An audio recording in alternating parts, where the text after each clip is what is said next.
Por exemplo, eu fui o autor da ADC, Ação Direta de Constitucionalidade 43, que discutiu a presunção de inocência, que paralisou o Brasil. Até o julgamento desse caso dessa semana tinha sido certamente o caso mais importante do Supremo até então. Aquilo mudou. Por que eu fiz aquilo? Todo mundo fala, você fez por causa do Lula. Não, o Lula foi solto por causa dessa ADC. E depois entraram duas outras. O Lula não foi solto porque anulou o processo. Você atuou no caso do Lula? Não, o Lula foi solto por causa de uma ADC que nós entramos. Sim. Quem soltou o Lula foi quando nós ganhamos, o ministro Toffoli tem uma participação importantíssima, ele era presidente do tribunal, o Lula preso, uma pressão enorme para não colocar o processo em julgamento. Ele disse, Cacai, eu vou assumir a presidência porque a pauta do Supremo Tribunal fica nas mãos do presidente, que é um erro enorme. A pauta deveria metade ser dele, para ele dar a característica da gestão dele, e metade ser do colegiado. É um absurdo isso. Bem, hoje com os processos virtuais mudou um pouco. Mas o ministro Toffoli teve a coragem de colocar julgamento. Colocou, nós ganhamos, o Lula foi solto. Eu entrei com esse processo, quando eu entrei, a minha preocupação era o Ademar, que é um querido amigo do Ademar Borges, um gêniozinho que tinha estudado para fazer o caso, e o Cláudio. A preocupação era o sistema carcerário brasileiro, que é uma das vergonhas, uma das coisas que me levou para a advocacia, inclusive. Eu tinha, sabe como o Ulisses dizia do ditadura, eu tinha ódio e nojo, né? Eu tenho ódio e nojo da forma com que trata o sistema carcerário no Brasil. Isso é uma coisa que me incomodava muito. Então você é daquela turma odiada pelo governador do Rio, Cláudio Castro, pelo Tarcísio, aquela turma nojenta dos direitos humanos. Né? Mas eu vou te dizer uma coisa, essa semana eu estou entrando na DPF das favelas. Fui convidado pelo Ademar e pelo Sarmento para tentar ajudar exatamente nessa questão que tanto incomoda o governador do Rio de Janeiro. Porque assim, eu penso que nesse caso específico de 8 de janeiro, é uma chance que nós temos de discutir a questão dos presídios. Penso. Por quê? Porque Bolsonaro vai preso, Braga Neto vai preso, Heleno vai preso. Eu vi uma entrevista até está convidado para vir aqui, o Chavoso da USP, um jovem negro, né, que se formou em Sociologia na USP. Dizendo, vocês falam muito de democracia e tal, mas tem democracia não. Não democracia para vocês brancos. Não existe que moram nos bairros de classe média e classe alta. Quem mora na periferia não tem democracia nenhuma, tem porrada. Para você ter uma ideia, eu sou advogado do Renato, aquele vereador que foi preso lá no Paraná, foi caçado, nós ganhamos no Supremo. Nosso parceiro aqui no ICL, ele é Freitas, 10, ele é 10. A história dele que mais me impressionou é que ele pegou a carteira de advogado, conseguiu passar na ordem, saiu à noite feliz da vida com a carteira, teve uma blitz, ele foi parado, e ele, orgulhoso, mostra a carteira para o policial. O policial falou assim, você está portando um documento falso, prendeu ele. Não existe democracia. Não existe. Não existe democracia. Então, eu entendo a sua indignação, que é minha também, é nossa. É, claro. Agora, é preciso que o direito, é preciso que os juízes, os magistrados, visitem os presídios para saber o que acontece ali dentro. Né? Isso é fundamental. E se o ministro Fux, que andou falando esses dias que por baixo dessa toga bate um coração, seria bom que ele frequentasse os presídios para ver se o coração bate. Eu concordo com você, mas nós temos que ter uma mudança muito mais profunda. É uma mudança de legislação. Hoje criou-se uma impressão no Brasil, que eu espero que mude, com parte da direita indo presa agora, os principais líderes da extrema-direita, de que tem que tirar as pessoas da sociedade. Eu vou te contar uma história, Chico. Nós somos mineiros. Assim que aconteceu o 8 de janeiro, eu recebi um telefonema de um primo meu lá de Patos de Minas. Eu falei, Cacá, está bom? Tô bom. Você lembra da fulana? Não vou dizer o nome. Você lembra da fulaninha? Eu falei, lembro demais. Velho. Você acredita que ela está presa, senhor? Eu falei, é mesmo? Pois é idosa. Por conta de quê? Eu falei, por que ela fez? Por conta de quê, né? Foi, ela estava aí, eu falei assim, ela foi presa no asilo, você falou que ela é idosa? Eu falei, não, foi presa dentro do Supremo, você acredita? Aí, e ela está lá, sem ter condição de ir ao banheiro, porque a filha é enorme, a comida é péssima, e outro dia ela foi carregar a bateria do celular dela, e não tinha nem mais lugar para enfiar a bateria. Eu falei, tem uma bateria, tem um celular lá na cadeia? Tem, senhor. Eu falei, pois eu vou avisar o ministro Flávio Dino, o ministro Alexandre. Quer dizer, Ela é uma das velhinhas que estavam com a Bíblia lá, né? Era uma daquelas. Então, assim, essas pessoas que estão presas, talvez comecem a pensar que nós, que somos tratados como os inimigos, né, os caras que defendem direitos humanos, a gente está defendendo uma coisa mínima. O cidadão vai preso, ele perde a liberdade, mas não perde os direitos inerentes à pessoa humana. Agora, você imagina, pena de 14 anos. Bolsonaro vai pegar 30 anos, 28 anos. Passou, hoje, o general Braga Neto, ele está preso no quartel. Transitou em julgado, Chico, é papuda. Não tem mais quartel. Bom, Bolsonaro seria quartel, não. Não, papuda. Papuda, como ele é do Só Rio. militar da ativa que fica em quartel. Não, antes do trânsito em julgado. Porque não vai existir militar da ativa. Porque todos vão perder a patente. Eles vão ser condenados e vão perder a patente. É o que diz também a doutora Elizabeth, a presidenta do Superior Tribunal Militar. Né? Excepcional, ministro. O discurso dela foi... Ela lá de Belo Horizonte. É, de Belo Horizonte. O discurso dela foi uma das coisas mais bonitas. Eu não vou à posse, como regra. Mas fui à posse dela, porque uma mulher assumir na presidência da STM é muito significativo. E ela fez um discurso impressionante. Agora, Cacá, você criticou a TV Justiça, eu tenho também minhas dúvidas, mas ela tem sido importante, agora, por exemplo, nesses grandes julgamentos, que ela populariza um pouco a questão dos direitos, das leis, as pessoas começam a entender um pouquinho.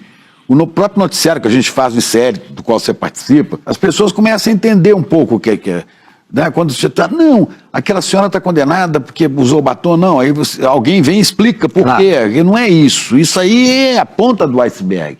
Mas, o Chico... Mas tem, além dessa questão, que eu acho controversa, a questão da TV Justiça, você tem um outro problema, que é a sofisticação da justiça.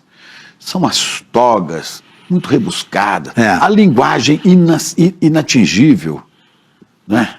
A linguagem não tinha, o juridiquês não tinha que... Hoje há uma tendência, né, a você mudar isso, né, assim. Eu, por exemplo, penso que eu acho que o processo penal não deveria ser televisionado. Entendo que tenha esse dado educativo, mas eu sempre penso no direito do cidadão, o cara que está sendo processado. É o que o Duda me disse. Fui absolvido, é o dia mais feliz da minha vida. E ele entendia de imaginário popular, que ele era um gênio. No imaginário popular eu sou condenado. Então, eu me preocupo muito com os direitos, assim, uma condenação extra que não tem previsão legal, eu sou contra. Você podia fazer a mesma coisa, usar o mesmo espaço para debater teses, para explicar o processo penal, para explicar os direitos do cidadão, sem expor o cidadão. Porque processo penal é fato. Mas você pode transmitir pela televisão as causas, sem expor a pessoa. Claro, você pode, por exemplo, vai julgar um processo hoje, por hipótese, está julgando agora o caso criminal mais importante do momento e tal. Explica as causas, explica o direito. Mas a superexposição da pessoa, do réu, ela leva a uma pré-condenação. Eu atuo em muitos casos de inimigo público número 1. Já atuei dezenas de vezes. E sei o poder que tem a mídia para fazer essa pré-condenação. Depois de você desconstituir isso, fica muito mais difícil. Agora, tem questões que eu proponho, mas que não são escutadas assim. Por exemplo, um julgamento. O advogado tem 15 minutos para falar. O ministro relator deveria ter, ele pode fazer um voto de 2.000 páginas, mas ele deveria ter, no máximo, 1 hora para ler o voto dele. Resume. E depois disponibiliza os votos. Cada ministro deveria ter 30 minutos para votar. Porque senão, eu já fui para a sessão mais de uma vez, em que o ministro lê durante 4 horas, 5 horas do voto, no outro dia mais 4 horas, 5 horas do voto. Isso inviabiliza até mesmo o acompanhamento. Eu que sou, evidentemente, técnico e presto atenção, no final já não estou entendendo muita coisa mais. Então imagina que... E eu repito, ainda tem a questão da sofisticação, da enrolação da linguagem. Tem. Isso é uma coisa que está sendo muito discutida. Vou contar uma história rapidinho aqui que é inédita para todo mundo. Eu trabalhava na TV Globo e num dia 30, em Belo Horizonte, num dia 30 de abril, houve um atentado à bomba no Rio Centro, em que depois ficou claro que essa bomba explodiu na mão, no colo de 2 militares, num Puma, e era uma bomba para explodir um palco onde estava Chico Buarque de Holanda, Gilberto Gil, Gal Costa, então toda Lógico. a cúpula da música popular brasileira. E para criar um tumulto ali, né? Essa bomba estourou no colo. Essa notícia chegou no dia 1º, dia do trabalho, de manhã, era uma festa do trabalhador, esse show foi na véspera. E eu, Belo Horizonte, eu falei, bom, eu vou lá para o aeroporto da Pampulha para ver se eu acho alguma autoridade para falar sobre esse assunto que aconteceu hoje, embora eu soubesse que é difícil. Chego lá e havia um jato da FAB, um HS, na base militar do aeroporto de Pampulha. Eu perguntei, quem é que está usando esse jato aí? Vai chegar em você de alguma maneira. Mas já está sendo usado pelo ministro da Justiça. O ministro chamava-se Ibrahim Abiakel. E eu fiquei quieto ali e falei com o meu câmera. Falei, liga a câmera. O ministro não vai querer falar. Mas a hora que ele sair do carro, que ele estiver caminhando para o avião, eu vou com o microfone ligado. E você liga e a gente... Eu sei que de repente para um carro, desce o ministro Ibrahim Abiakel, que era um sujeito verborrágico na área do direito. Ele falava, era capaz de falar uma hora e você não entender nada que ele falou, e só falou coisa certa. É verdade. Né? Com lógica, mas para nós, jornalistas, coitados de nós. Assim que ele chegou, e eu fui direto e reto. Peguei e falei, de quem é a responsabilidade por aquela bomba ontem no Rio Centro? Ele olhou, aí ele viu que estava no ar. Aí ele falou uma série de coisas que eu não entendi, patavina. E ele foi. E o pessoal da assessoria querendo me conter um pouco, até que ele chegou na borda da escada do avião e falou assim, ministro, eu sinto muito, o senhor enrolou. O senhor desculpa a minha franqueza, eu falei alguma coisa desse tipo. Eu não entendi nada, imagine, se eu que estou aqui, cuidando do caso, não estou entendendo, o telespectador que está assistindo agora, também, não estava assistindo agora, está gravado, lógico. Também não vai entender nada. Eu perguntei ao senhor, a quem que o senhor considera que são os responsáveis? Aí ele ficou acuado. Ele falou assim, claro que tudo indica que são aqueles bolsões sinceros, porém radicais, a que aludia o presidente Geisel. Claro que são os pescadores de águas turvas, também citados pelo presidente Geisel. Eu falei, o senhor está se referindo ao meio militar, que o Geisel chamava aquela a ala radical do exército, a tigrada que se refere, a tigrada, né, dos porões, né, que se refere o jornalista Hélio Gaspari, de pescadores de águas turvas, né, de bolsões sinceros, porém radicais. Eu falei, então o senhor está dizendo que são?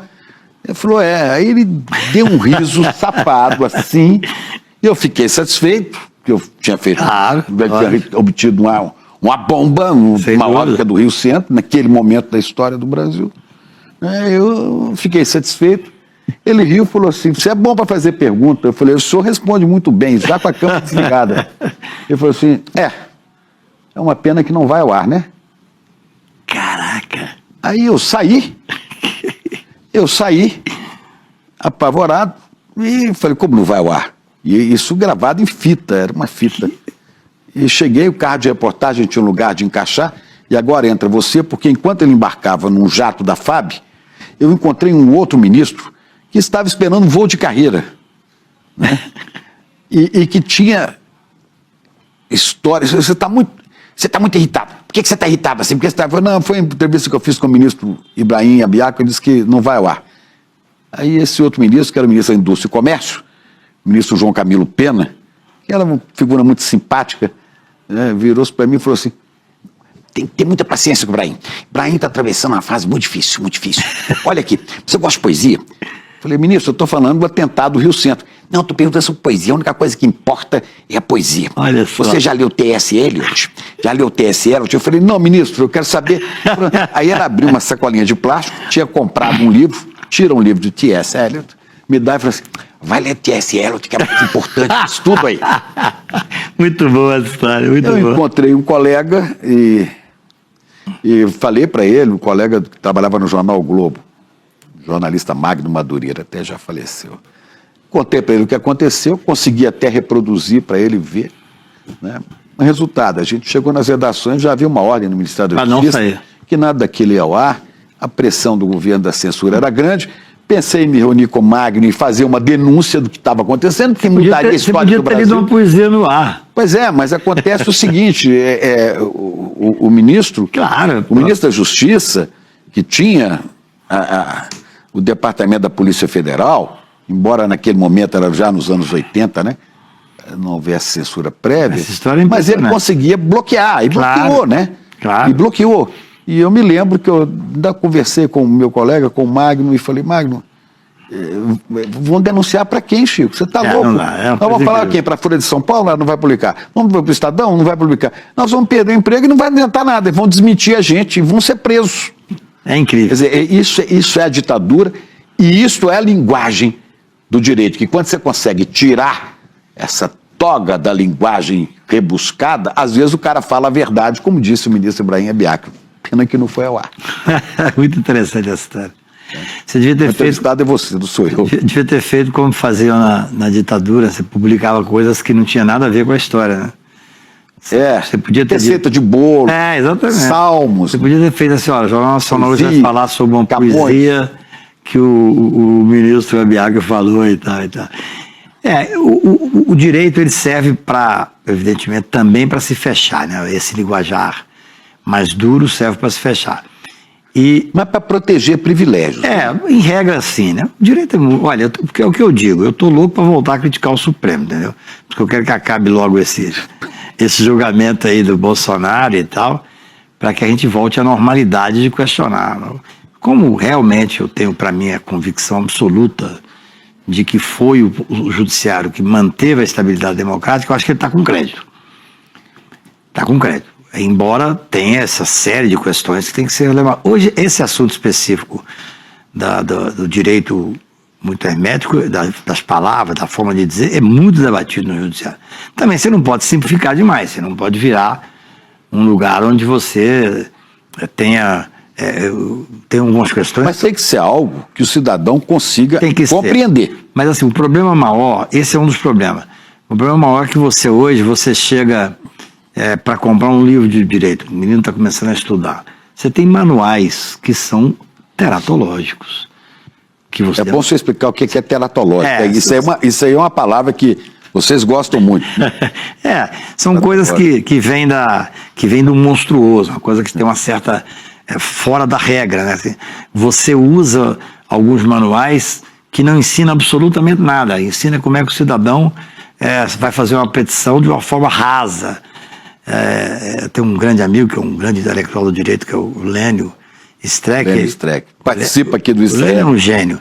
Ele fala assim, imagine se você fosse ser submetido a uma operação do coração, tá deitado lá, entrando na sala e ver o médico entrar com o manual, como opera o coração. Entendeu?